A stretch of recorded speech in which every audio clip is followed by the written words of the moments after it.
Hi and welcome to our gardening channel. Today we've got a real special treat in store. This time it's actually robin's nest.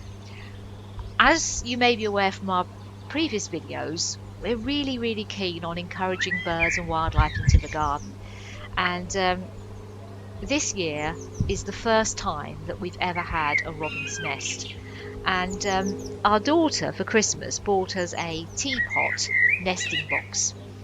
I was really excited by this, and I had no idea really where I was going to site it. So we had a look round the garden, and because we've already got a great tip nesting box, which is frequently visited, we decided that we'd have really to seek out somewhere completely different and somewhere that where the robins were going to feel they could rear their young privately.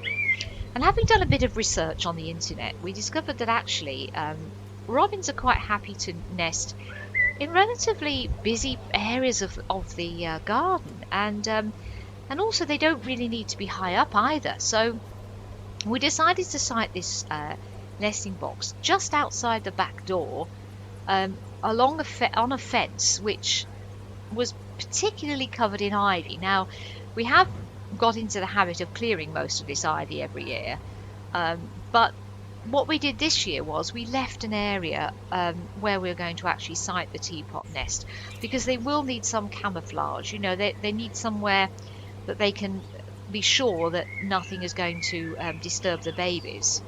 So I'd say we sited it probably my shoulder height, so about 5 foot up a 6 foot fence on a north facing aspect. And this is important because you can't put a nesting box facing the sun.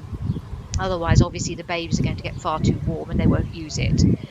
So basically, you've got to choose a fairly coolish spot.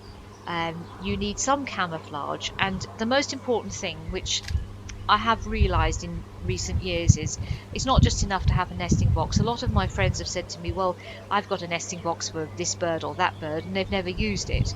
Well, apart from making sure that you're only giving it to a bird and expecting it to have um, its own territory. You know, you can't put two nesting boxes next to each other, they'd never use it.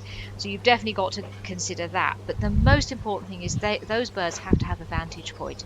They have to have a place they can stop, look round, is everything safe from cats or other birds or whatever, and then straight into the box.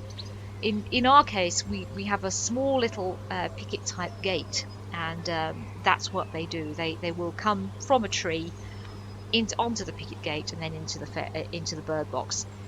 We have actually got a garden full of trees as well, so there's plenty of places for them to perch. And then this brings me on to my final point. Really, is that robins need a food source, and they'll get their own worms. I mean, how many times have you been digging in the garden and all of a sudden you've got a robin sitting right next to your spade looking for the worms that you've just disturbed?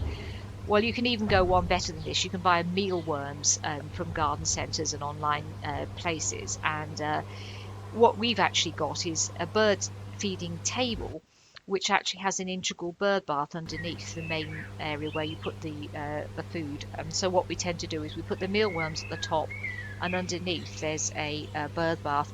And what tends to happen is some of these little mealworms will fall into the water, and then what happens is that the robins actually fish them out of the water, because it causes them to swell up and make them soft, and then of course they'll carry them back to the babies. So if you can site a food source relatively near the bird box, then you know you're absolutely sorted.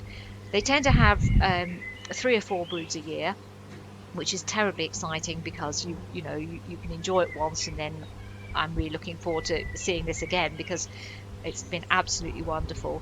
They are one of the first birds to nest in the garden, and what I understand happens is that the female lays the eggs, and then after that it falls predominantly to the male to actually feed the babies, which is quite unusual. I think with great tits it tends to be, you know, the male will keep an eye out on the territory and the female comes backwards and forwards. But because robins have several broods a year, I think the idea is that the female will then feed herself up again, ready for the next brood. So it does predominantly fall to the male, and it has been absolutely wonderful to see her build the nest, and then after that to see the constant attention that these babies are getting. So so here's our first video of the robin teapot nest.